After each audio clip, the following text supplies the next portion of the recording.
आज हमारा ये तापीय घटना या थर्मल फिनोमेनन के ऊपर ये तीसरा वीडियो है।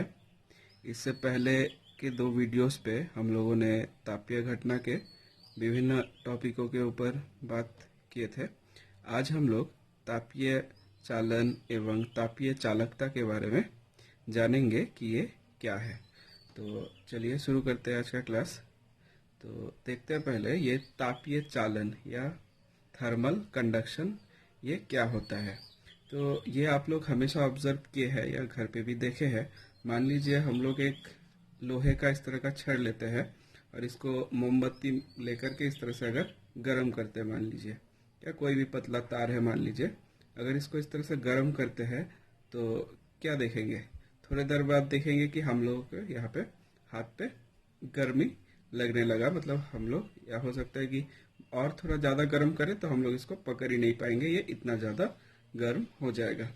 तो एक्चुअली तो हम लोग यहाँ पे तो गर्म नहीं कर रहे, हम लोग जहाँ पकड़ रहे हैं यहाँ पे गर्म नहीं कर रहे, हम लोग तो गर्म इस सिरे पे किए थे। तो ये कैसे हमें यहाँ पे गर्मी लगने लगा? तो यही जो घटना है ये तापीय चालन के वजह से ही होता है। ठीक, तो हम लोग जानते हैं कि ये तापीय चालन होता क्या है।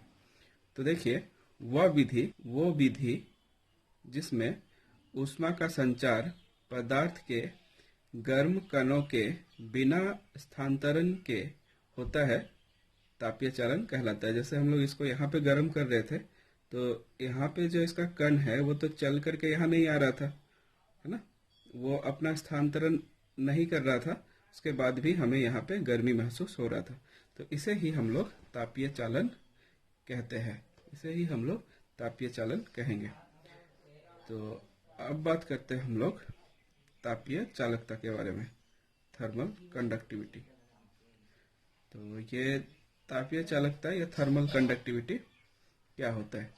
जैसे मान लीजिए हम लोग एक स्लैब लेते हैं, सपोज इस तरह का एक, मान लीजिए हम लोग स्लैब लिए। अब ये जो स्लैब है, स्लैब के इधर का जो एरिया है, जो क्षेत्रफल है, वो है ए, इधर पे भी मान लीजिए ए ही है, और इनका जो मोटाई है इसको हम लोग पकड़ लिए है x। ये जो तल है इसका जो तापमात्रा है वो है Q2, और इधर वाले तल का जो तापमात्रा है वो, इधर वाले तल का जो तापमात्रा है वो θ2, और इधर वाले तापमात्रा को हम लोग ले लिए है सपोज θ1। और इससे Q हीट, जो Q हीट है, ऊष्मा, वो इससे इधर प्रवाह हो रहा है। मतलब इधर बाएं साइड से दाहिने साइड फ्लो कर रहा है या प्रवाह हो रहा है। ठीक, तो यहाँ पे हम लोगों ने लिखा है, फिर से एक बार देख लेते हैं। माना एक आयताकार स्लैब की मोटाई x है, जो ये मोटाई है वो x है, परिच्छेद का क्षेत्रफल, एरिया ऑफ क्रॉस सेक्शन, जो हम लोगों ने बताया था, ये वाला जो पार्ट, तो ये हम लोगों का a है। बाई तरफ का जो तापमात्रा है, जो इधर लेफ्ट साइड का जो तापमात्रा है वो है θ2, और दाहिने साइड का जो तापमात्रा है वो है θ1। और हम लोग पकड़ लेते हैं कि ये जो बाएं साइड का जो तापमात्रा है, मतलब θ2 ग्रेटर देन θ1 है। इस दशा में ऊष्मा का संचार लगातार स्लैब में बाएं से दाहिने तरफ होगा। तो ऑब्वियसली अगर कोई स्लैब है, एक तरफ गर्म ज्यादा है, एक तरफ गर्म कम है, तो गर्म ज्यादा से कम के तरफ फ्लो होगा, वही चीज बताया गया है। इस दशा में ऊष्मा का संचार लगातार स्लैब में बाईं से दाहिनी तरफ होगी। माना Q ऊष्मा की मात्रा का संचार स्लैब के लंबवत t समय में एक सिरे से दूसरे सिरे की तरफ होती है, तो प्रयोग द्वारा देखा जाता है। मान लीजिए इधर पे Q ऊष्मा है जो t समय के लिए इधर, ये जो बाएं तरफ है, बाएं से रास्ता है, दाहिने तरफ को फ्लो कर रहा है या जा रहा है। तो प्रयोग द्वारा ये दिखा गया है कि ये जो ऊष्मा है वो A के साथ समानुपात है। मतलब इसका जितना बड़ा क्षेत्रफल होगा, ऊष्मा का संचार उतना ही ज्यादा होगा। उसी तरह से ये जो ऊष्मा है Q, ये समानुपात है θ2 माइनस θ1। मान लीजिए इधर 100 डिग्री है, इधर पे 5 डिग्री है, तो इन पे अंतर कितना हुआ? 100 माइनस 5 बराबर 95। तो ये जो अंतर है दोनों साइड के जो तापमात्रा पे, ये अंतर जितना ज्यादा होगा, ये ऊष्मा का प्रवाह उतना ही ज्यादा होगा। तो Q समानुपात theta two minus theta one. उसी तरह से Q विलोमानुपात X, मतलब ये जो मोटाई है इसका, ये मोटाई जितना ज़्यादा होगा ये ऊष्मा का प्रवाह उतना ही कम होगा। विलोमानुपात मतलब ये अगर बढ़ेगा, मतलब इसका मोटाई अगर बढ़ेगा तो ऊष्मा का प्रवाह कम होगा। और Q समानुपात T मतलब समय। तो हम लोग जितना ज़्यादा समय के लिए इसको प्रवाह करेंगे, टाइम जितना ज़्यादा होगा उतना ज़्यादा ऊष्मा बाएं से दाहिने की तरफ मूव करेगा या फ्लो करेगा। ठीक, अब ये सारे जो समीकरण है इसको हम लोग एक करके लिखते हैं एक साथ। तो सभी को मिलाने पर तो ये जो Q है समानुपात A गुने theta two minus theta one into T बटा एक्स, इस तरह से लिख सकते हैं। पिछले वाले को सभी को हम लोग एक बार में बस लिख दिया है। अब जब भी समानुपात को हमें हटाना होगा तो एक समानुपात, एक कांस्टेंट आता है स्थिरांक। तो जैसे यहाँ पे हम लोगों का K आया है, तो हम लोगों का अब क्या हो गया, Q बराबर K गुने A गुने theta two minus theta one गुने टी बटा एक्स, है ना। जहाँ K एक स्थिरांक है, इसे ही तापीय चालकता या थर्मल कंडक्टिविटी कहते हैं। ये जो K है इसको ही हम लोग तापीय चालकता बोलेंगे। ठीक, जहाँ देखिए K का मान स्लैब के पदार्थों की प्रकृति पर निर्भर करेगा।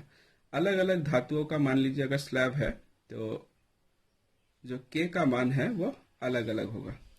और ये जो पार्ट है ये theta two minus theta one बटा X, theta two minus theta one बटा एक्स को हम लोग तापीय ग्रेडियंट या थर्मल ग्रेडियंट कहते हैं।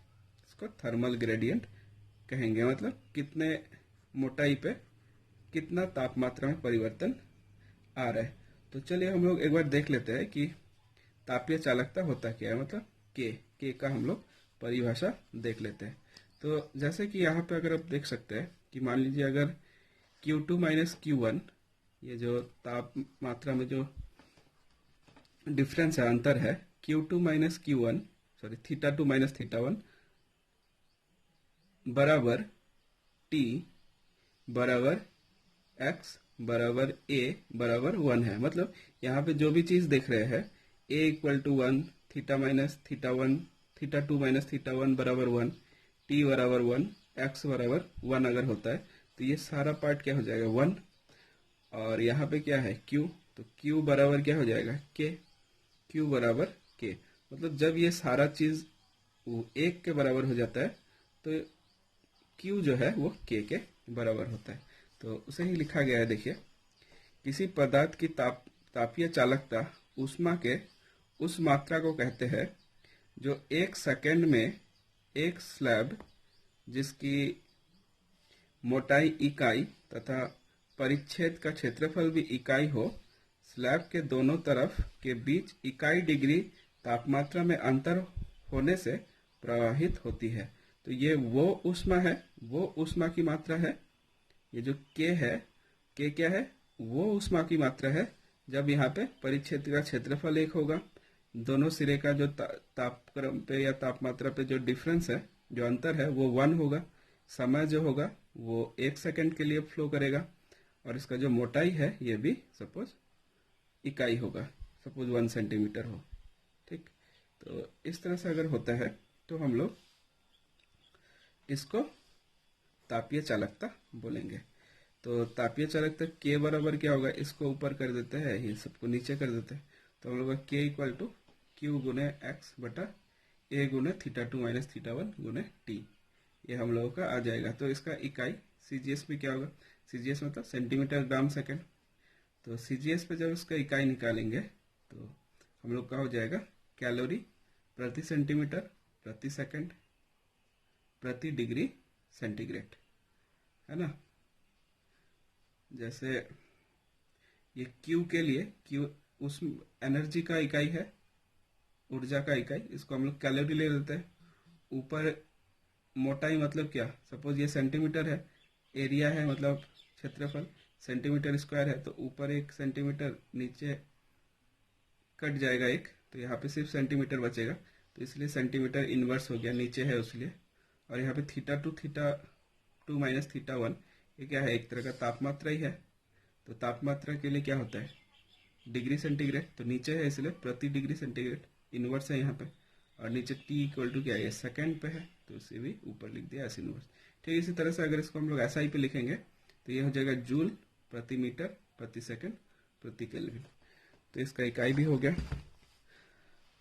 अब कुछ कुछ इन्फॉर्मेशन है, जैसे मान लीजिए ऐसा है कि चांदी की तापीय चालकता 0.97 सीजीएस इकाई है। इस कथन का तात्पर्य है, अगर बोला गया कि एक चांदी का टुकड़ा है, मान लीजिए उसका जो तापीय चालकता है वो इतना है, तो इस कथन से हम लोग को क्या समझ में आएगा।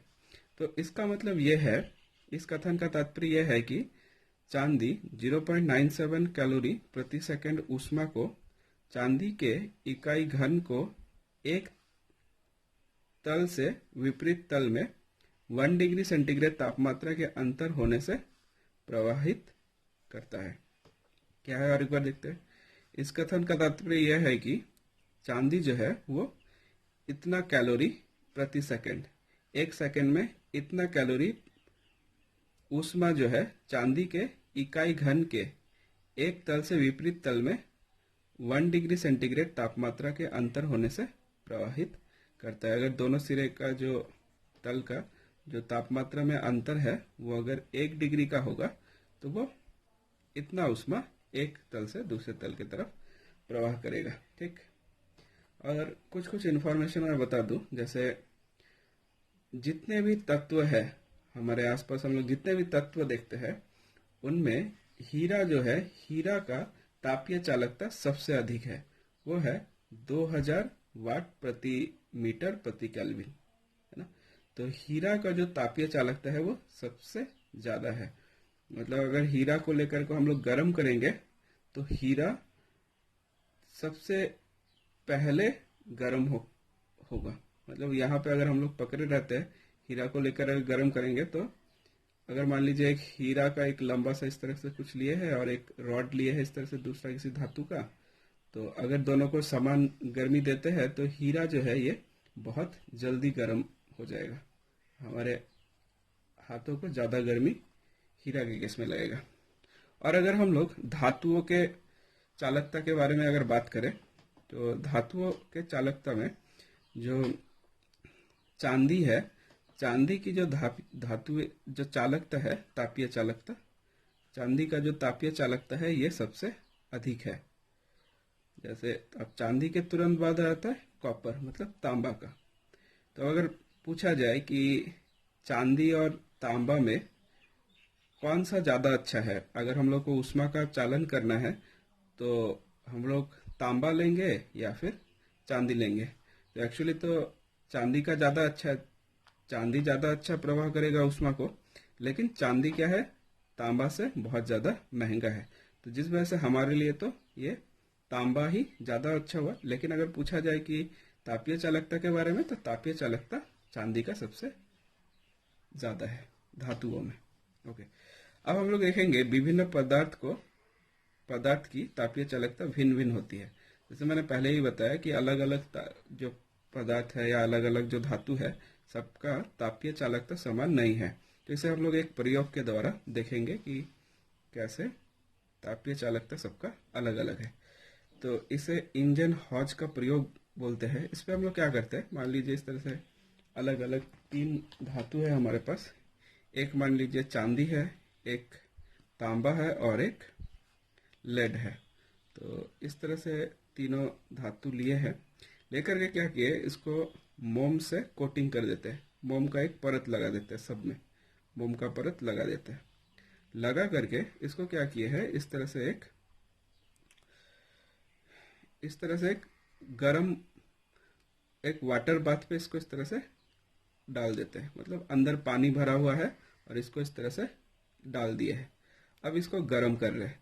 तो पानी इसलिए डाले ताकि सभी एक समान गर्म होता रहे। ठीक, अब देखा जाएगा ये जब ये धीरे धीरे गर्म होता जाएगा तो देखा जाएगा कि जो चांदी है, चांदी के ऊपर जो मोम लगाया हुआ है, ये सपोज हम लोग 10 मिनट या 15 मिनट बाद जाकर अगर देखें तो चांदी के ऊपर जो मोम का परत है ये सबसे कम होगा। मतलब ऑलरेडी ये पिघल चुका होगा या थोड़ा सा बचा हुआ होगा। उसी तरह से कॉपर का बात करें तो कॉपर पे हो सकता है कि जो चांदी है इससे ज़्यादा मोम बचा हो, और ये जो लेड है इसके ऊपर और भी ज़्यादा लेड और भी ज़्यादा मोम बचा हुआ होगा। तो मतलब इस पे सबसे कम मोम बचा हुआ होगा, इस पे इससे इसके मुकाबले थोड़ा सा ज़्यादा होगा, और इस पे सबसे ज़्यादा होगा। तो ऐसा क्यों हो रहा है? क्योंकि जो चांदी है इसका जो तापीय चालकता है ये सबसे अधिक है इनमें। तो जिस वजह से यहाँ पे जो मोम रखा हुआ था, तो ये जो चांदी का जो छड़ है वो ज़्यादा गर्म हुआ, जल्दी गर्म हुआ, जिस वजह से ये जो मोम है ये पिघल गया। उसके थोड़े देर बाद ये गर्म हुआ या थोड़ा कम गर्म हुआ, जिस वजह से ये कम पिघला, और इस केस पे ये और भी धीरे धीरे गर्म होता है, जिस वजह से ये इस पे ज़्यादा मोम हम लोगों को मिला। तो बस इतना ही। तो इसी के साथ हमारा ये जो चैप्टर है थर्मल फेनोमेना, तापीय घटना, ये चैप्टर समाप्त होता है। अगले वीडियोस पे हम लोग अलग या नए चैप्टर को लेकर के फिर से बात करेंगे। तब तक के लिए बाय।